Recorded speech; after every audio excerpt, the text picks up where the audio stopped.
engagement. So they backed off, made a few changes to come up with this thing called democracy. Who decides? Democracy.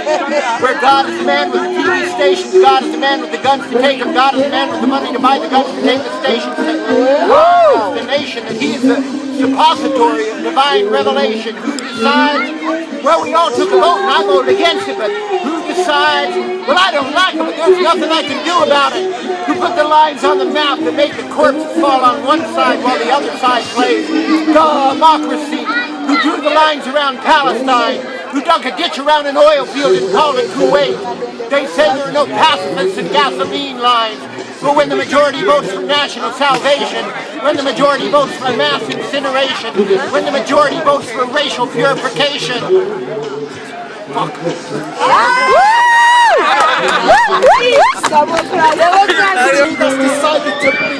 This is the me that's resided in me, that's decided to be, and is now demanding expression. This is the me that's required to be, that's inspired to see, and now, before my confession, this is a new me, so excuse me while I read the warranty and the clause. Wow. But it says there quite clearly that this is a new me, is complete, whole, without any flaw. That old me would scold me. Many times old me told me that I was living enough to do the shit. The best thing about the new me is that I now know that the old me was talking a load of it. Yeah. And you know what's more? All that crap I've done before, I've been at so many versus this is a new me. No longer unruly when things don't go my way, or people don't do as I say. That was the old me. You could not console me if I would fly into a rain, but it's okay. Old me's not around anymore, I've got lots up in this head. This is a new me.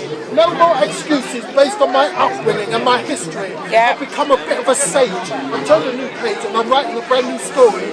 This is a new me. Now to express what I think, I transform paper with ink and I save all my rant and my rage for the stage. The me knows that there's nothing wrong with me that what's right with me can't fix. I'll give you that for free, I got that from my therapist. It's a mission focused therapy. Now, how to get the best of this new me? Best not pick a fight with me. The old me was out of control before, we don't want to fight an old core. Shine the light on what's right with me if you want to stay tight with me. Anyway, this is a new me, there's nothing you can do me, you can even do me. I love it so much.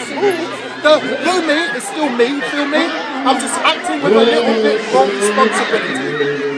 Oh, you are going to become so fun. On my newfound ability to respond. See, I'm taking life a bit more seriously, even though I'm still very joyful. Every day the new me writes down 10 reasons to feel joyful. Because the new me knows that all that matters is that I feel good. And this is something that the old me never properly understood. So I stand up more straight. I breathe more deeply. I meditate. You know what? It's like being connected to another state. I call it my essence, my spirit, my reason. All I know is that my bling is within.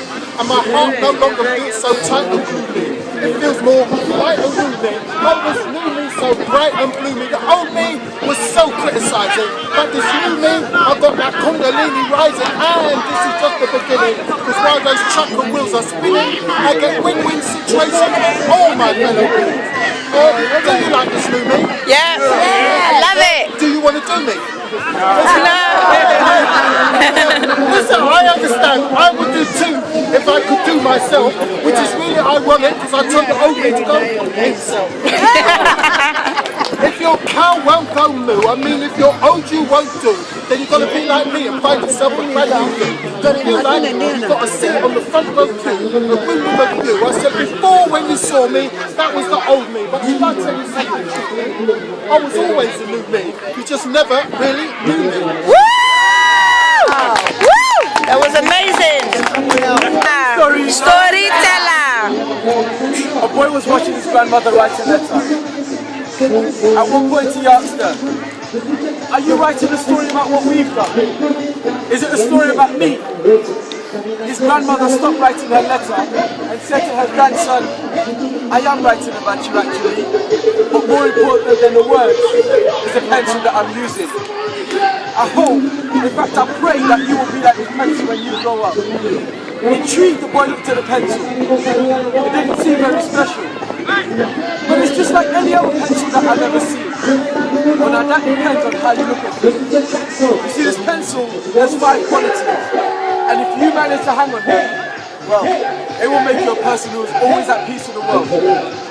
First quality, you You are capable of great things, but you must never forget that there is a hand ready to guide your steps. We call that hand God. And if we let him, he will always guide us in accordance with his will. Second quality. Now again, I have to stop writing and use a sharpener. And this will make the pencil suffer a little, but afterwards, it's much sharper. So you too are going to have to learn to bear with certain pains and sorrows. And just know that in the end, you will make you a better person. Yeah. What quality am I on? 2. Third quality. Oh, third. The pencil always allows us to be able to use an eraser to rub out any mistakes. This week, correcting something we've done, making amends, apologizing, should not be seen as a bad thing. If you ever notice that the eraser doesn't rub the mistake in, it rubs it Out. Stop reminding people of the mistakes that they've made. Fourth quality. What really matters in a pencil is not the wooden exterior, but the graphite Inside. So always pay attention to what's happening where? Inside. Finally, the pencil's fifth quality. It always leaves a mark. In just the same way, we all should know that being here today for A-Scholars, we made a mark. Woo!